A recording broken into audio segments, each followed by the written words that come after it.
বাংলাদেশ, ভারত, পাকিস্তান নতুন এক ডাইমেনশন। কেউ কেউ বলছেন যে ভারতের বিপরীতে পাকিস্তানি হতে যাচ্ছে বাংলাদেশের আগামী দিনের সবচেয়ে বড় সহযোগী, পার্টনার কান্ট্রি বা প্রতিবেশী অবস্থান থেকে একটা বড় ভূমিকা রাখবেন। কিন্তু এটা আসলে আদৌ কতটুকু সম্ভব হবে?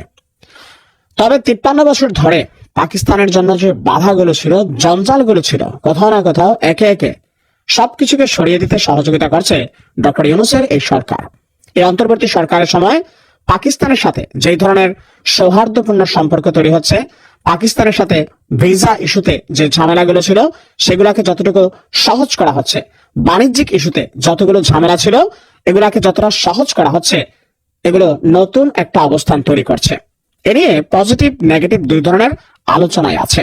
আপনারা সকলে অবগত আছেন যে এই মুহূর্তে পাকিস্তানের একটা বিশেষ প্রতিনিধি দল বাংলাদেশে অবস্থান করছে। সরকারের উচ্চতর পর্যায়ের মহলে তারা কানেক্টেড, এই মুহূর্তে কথাবার্তা বলছেন এবং সর্বশেষ ডক্টর ইউনূসের সাথেও তারা কথা বলবে। তবে সরকারের কাছে তারা একটা আবদার করছে, একটা জিনিস তারা চাইছে, একটা না একাধিক জিনিস। আপনারা জানেন যে পাকিস্তানের যে ব্যবসায়িক নেতৃত্ব যারা সংগঠন যেটা আছে, তারা এই মুহূর্তে বাংলাদেশে অবস্থান করছেন।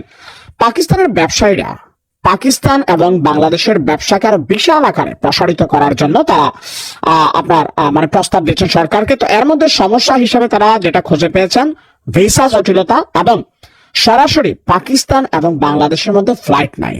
আর এই ঝামেলাগুলোর কারণে এই যে ব্যবসায়িক বা দুই দেশের মধ্যে দ্বিপাক্ষিক সম্পর্কের উন্নয়নটা সম্ভব হচ্ছে না। এ কারণে বিদ্যমান এসব জটিলতা নিরসনের জন্য সরকারের প্রতি আহ্বান জানিয়েছেন পাকিস্তান দেশটির শীর্ষ ব্যবসায়ীরা।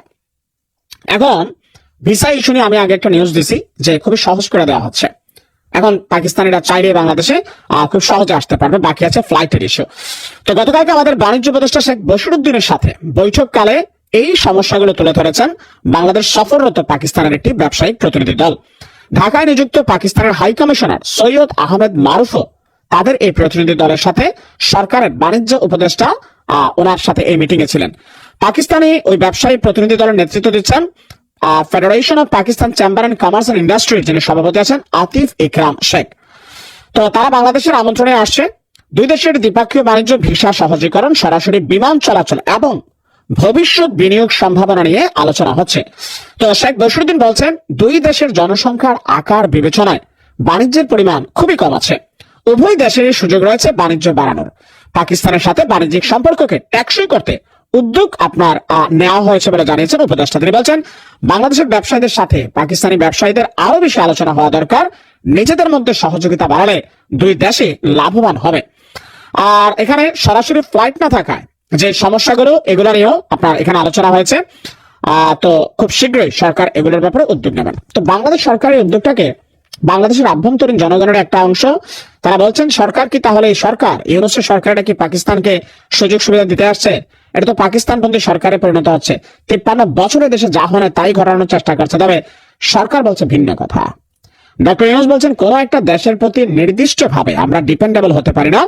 বৈশ্বিক এই যুগে শত্রু মিত্র দেশ বিদেশ অনেক কিছুতে পরিবর্তন আছে। ব্যবসা দুই দেশের জন্য লাভজনক, এখানে ব্যবসায়িক ফায়দা চিন্তা করা হচ্ছে, বাংলাদেশের স্বার্থ চিন্তা করা হচ্ছে। এখানে পূর্ব শত্রুতাগুলোর ইস্যুটা চিন্তা করা হচ্ছে না। এখানে জাস্ট ব্যবসায়িক স্বার্থ, যে এখানে বাংলাদেশের স্বার্থটা কি আছে, দেশের স্বার্থটা কি আছে। তবে এদেশের অধিকাংশ জনগণই বলছেন, পাকিস্তান সরকারের প্রথম উচিত ছিল বাংলাদেশের কাছে ক্ষমা চাওয়া, এরপরে তাদের সাথে ব্যবসা বাণিজ্য দ্বিপাক্ষিক সম্পর্ক অ্যাজ ইউজুয়াল আমরা চালাইতে পারি।